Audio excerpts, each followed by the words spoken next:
गौरी उस अंगूठी को पहनने के बाद अपने आप को भी भूल जाया करती थी। उसके हाथ पैर कांपने लगते थे। इस वक्त तीनों लोग गहरी नींद में सो रहे थे।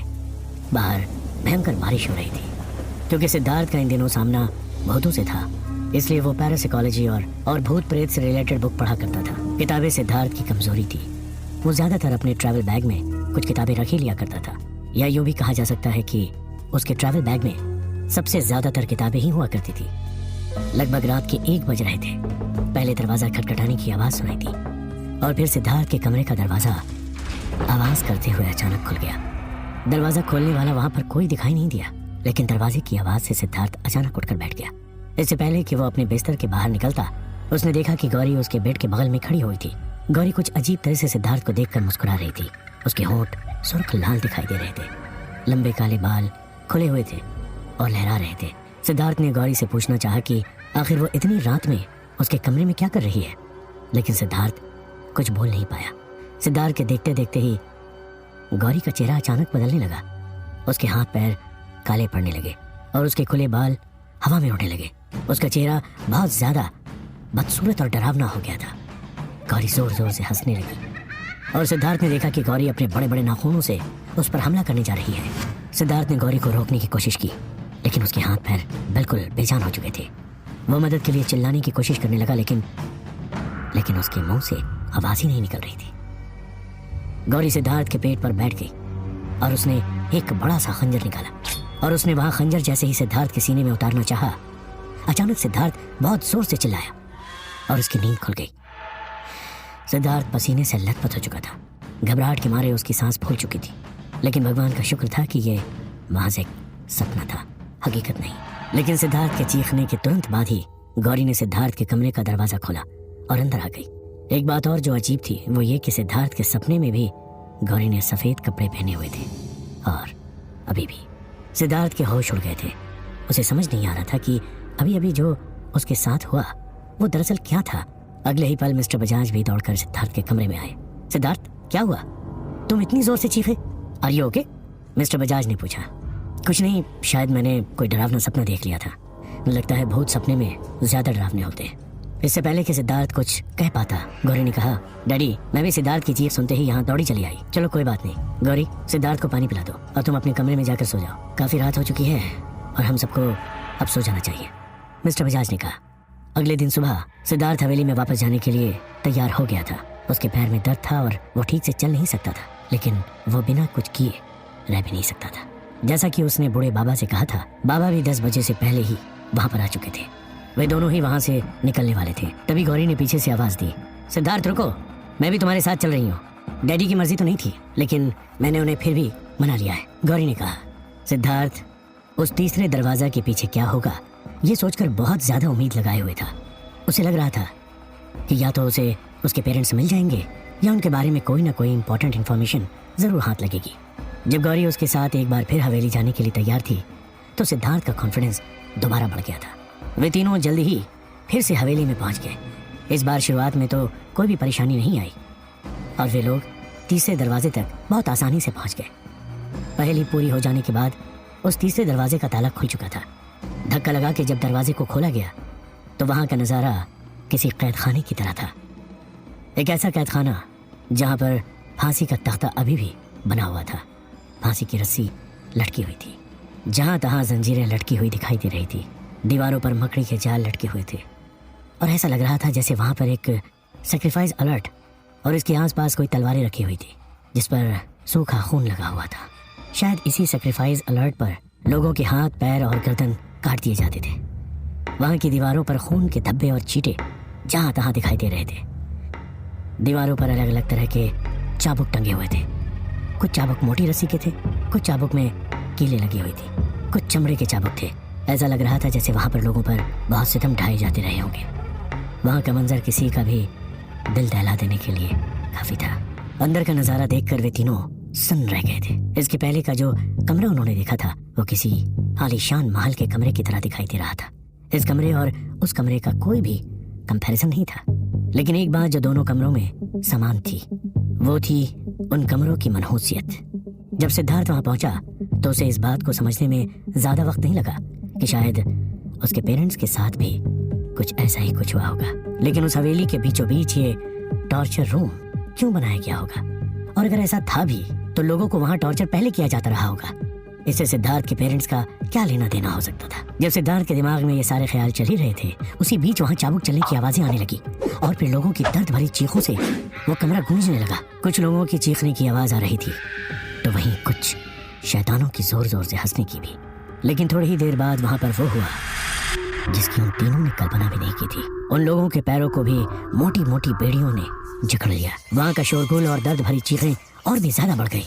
बेहद डरावने और खतरनाक जल्लादों के भूत जो दिखने में काले, लंबे, मोटे और बहुत बदसूरत थे, अपने हाथों में अलग अलग चाबुक लिए इन लोगों की तरफ बढ़ने लगे। सिद्धार्थ को भूतों ने उल्टा कर दिया। धीरे धीरे वे सभी भूत सिद्धार्थ पर रुक रुक कर चाबुक मारने लगे। वहां पर हर एक चाबुक की आवाज के साथ वो बूढ़ा हंसी और सिद्धार्थ की चीखें सुनाई दे रही। कुछ देर बाद यही सब कुछ गौरी के साथ भी होने लगा। सिद्धार्थ की चमड़ी निकलने लगी थी और उसके शरीर से खून बहने लगा था। थोड़ी देर बाद ये सब कुछ अचानक रुक गया। उन तीनों को कुछ भी समझ नहीं आया कि दरअसल वहां हुआ क्या था। गौरी की आंखों में अजीब सा गुस्सा था, लेकिन सिद्धार्थ की हालत बिल्कुल भी ऐसी नहीं थी कि वो देख पाता कि उस वक्त गौरी क्या कर रही थी। गौरी चारों तरफ इधर उधर देख रही थी, वहां कुछ भी नहीं दिखाई दे रहा था। सिद्धार्थ का बीते दिनों हुए हादसे में भी बहुत खून बह चुका था और अभी चाबुक से मिले जख्मों से भी खून रिस रहा था। कुछ देर के लिए सिद्धार्थ की आंखें बंद हो गई थी। इतने ज्यादा जख्म सिद्धार्थ का शरीर बर्दाश्त नहीं कर पा रहा था। इसके पहले भी जब वो उस कुएं में गिरा था तब बबूल के कांटे उसके शरीर में चुभ गए थे। सिद्धार्थ को उस वक्त जो दर्द हो रहा था शायद शब्दों में बयान नहीं किया जा सकता। जब सिद्धार्थ की आंखें खुली तो उसे ऐसा लगने लगा जैसे सामने बंधे हुए खंभों पर उसे उसके पेरेंट्स बंधे हुए दिखाई दे रहे थे। उसे ऐसा लगने लगा जैसे वो लोग चिल्ला चिल्ला कर उसे मदद के लिए पुकार रहे थे। थोड़ी देर बाद एक सफेद साड़ी पहनी हुई एक बूढ़ी चुड़ैल हंसते हुए उन लोगों के सामने आई। डर के मारे तीनों का खून सूख गया। वो चुड़ैल लकड़ी टेकते हुए आगे बढ़ रही थी। बिना दांत वाली वो औरत जोर जोर से हंस रही थी। उसके बाल पूरे सफेद थे और उसके पैर मुड़े हुए। उसके नाखून नुकीले और लंबे थे। वो गौरी के पास आई और गौरी से बोली, तो तू भी यहाँ पर ही आ गई? मौत तुझे भी खींच ही लाई। मरोगे, तुम सब मरोगे। इतना कहते हुए वो चुड़ैल वहां से उड़ने लगी। उन लोगों के देखते देखते वो दीवार पर लगी एक तस्वीर में जाकर समा गई। तस्वीर के नीचे खून से लिखे हुए कुछ शब्द उभर आए। दे सहारा उन्हें जिन्हें आस है, ला खूनी खंजर जिसके नीचे गड़ी एक पुरानी लाश है। सिद्धार्थ, उस तस्वीर के नीचे देखो, वहां अगली पहेली लिखी हुई है, गौरी ने कहा। सिद्धार्थ का ध्यान अभी भी उन खंभों की तरफ था जहां उसे उसके पेरेंट्स के होने का भ्रम था। सिद्धार्थ आगे बढ़ा और जैसे ही वह उन खंभों के पास पहुंचा तो ऊपर से अचानक खून की बूंदें टपकने लगी। सिद्धार्थ को इस वक्त जो दर्द हो रहा था वो कुछ दर्द के आगे बहुत कम था जो इस वक्त उसके पेरेंट्स के बारे में सोचकर महसूस हो रहा था। वो समझ नहीं पा रहा था कि उस खून को देखकर कैसे रिएक्ट करे, आखिर उसका मतलब क्या था। एक बात तो सिद्धार्थ को समझ आ गई थी कि वहीं पर उसके पेरेंट्स को बांध कर रखा गया था। उसके वहां पर उसकी मम्मी का हार, टूटी चूड़ियां और उसके डैडी के जूते दिखाई दिए। सिद्धार्थ ये नहीं समझ पा रहा था कि क्या उसके पेरेंट्स जिंदा थे और उन्हें कहीं और कैद करके रखा गया था, या वे लोग इस दुनिया में थे ही नहीं। उसे अपने इन सवालों का जवाब आगे के दरवाजे खुलने के बाद ही मिलने की उम्मीद थी। अब तक वहां पर सब कुछ फिर भी ठीक था, लेकिन अचानक वहां पर दोबारा से लोगों की चीख पुकार सुनाई आने लगी और ऐसा लगने लगा जैसे वो पूरी की पूरी हवेली गोल गोल घूमने लगी है। जो दरवाजा पहले बहुत आसानी से खुल चुका था वो अपने आप बंद हो गया। कमरे में अचानक धुआं ही धुआं दिखाई देने लगा। थोड़ी ही देर में वहां हद से ज्यादा अंधेरा हो गया। एक अजीब सा सन्नाटा छा गया। उन तीनों का दम घुटने लगा और तीनों ही बेहोश हो गए। जब वे लोग जागे तब उन्हें समझ आया कि बाहर अंधेरा हो चुका था। हवेली के अंदर के लाइट्स जगमगाने लगे थे। जिस कमरे में वो लोग अभी थे उस कमरे में जो उजाला था वो भी बहुत अजीब था। ऐसा लग रहा था जैसे वह पूरा कमरा खून से सना हुआ हो। इससे पहले कि उन तीनों को होश आ पाता रात हो चुकी थी।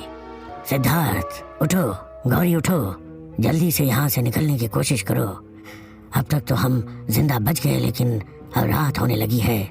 आगे क्या होगा ये हम सोच भी नहीं सकते। बूढ़े बाबा ने कहा। आगे के दरवाजा को खोलने के लिए उन्हें पहेली मिल चुकी थी, लेकिन क्या आज वहां से वे तीनों के तीनों जिंदा बाहर जाने वाले थे? वे तीनों लोग वहां से बाहर भागने लगे। लेकिन उनके खींचने पर भी वो दरवाजा नहीं खुल रहा था। बाबा, ये क्या हुआ? अब तक तो एक बार भी ऐसा नहीं हुआ था, सिद्धार्थ ने बूढ़े बाबा से कहा। सिद्धार्थ को कुछ समझ नहीं आ रहा था। चलो तीनों मिलकर खींच कर देखते हैं, शायद हम तीनों के खींचने से खुल जाए। ये वैसे भी पुराने दरवाजे हैं, बूढ़े बाबा ने सिद्धार्थ से कहा।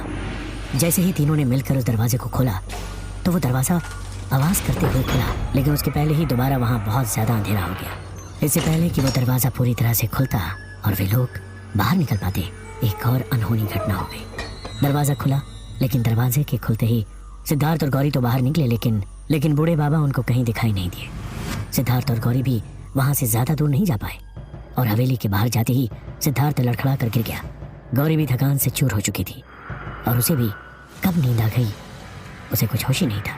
बात सिर्फ इतनी थी कि वे दोनों उस हवेली की सरहद से बाहर आ चुके थे और गांव से अब ज़्यादा दूर नहीं थे। सुबह जब उनकी नींद खुली तो उन्होंने अपने आप को गांव के एक चबूतरे पर पड़ा हुआ पाया। गौरी की आंखें खुली तो उसने सिद्धार्थ से कहा, सिद्धार्थ उठो, हमें सर्किट हाउस चलना है। सिद्धार्थ, तुम्हें क्या लगता है कि बूढ़े बाबा के साथ क्या हुआ होगा? क्या जब हमने दरवाज़ा खोला तब वो हमसे पहले वहाँ से निकल कर भाग चुके थे, या हवेली की आत्माओं ने उन्हें भी कैद करके रख लिया? गौरी ने सिद्धार्थ से पूछा। इस बात का जवाब तो हमें भी सिर्फ बूढ़े बाबा ही दे सकते हैं। तो आखिर बूढ़े बाबा कहाँ गायब होंगे? सिद्धार्थ पर भूतों ने अपनी भड़ास निकाली थी। उसे आज भी इतने चाबुक मारे गए थे। गौरी पर भी भूतों ने हमला कर दिया था, फिर भी बूढ़े बाबा का भूतों ने कुछ भी नहीं बिगाड़ा। इसके पीछे क्या राज था? क्या बूढ़े बाबा कुछ ऐसी चीज छुपा रहे थे जिसका अंजाम बहुत ही बुरा होने वाला था? जानने के लिए सुनते रहिए।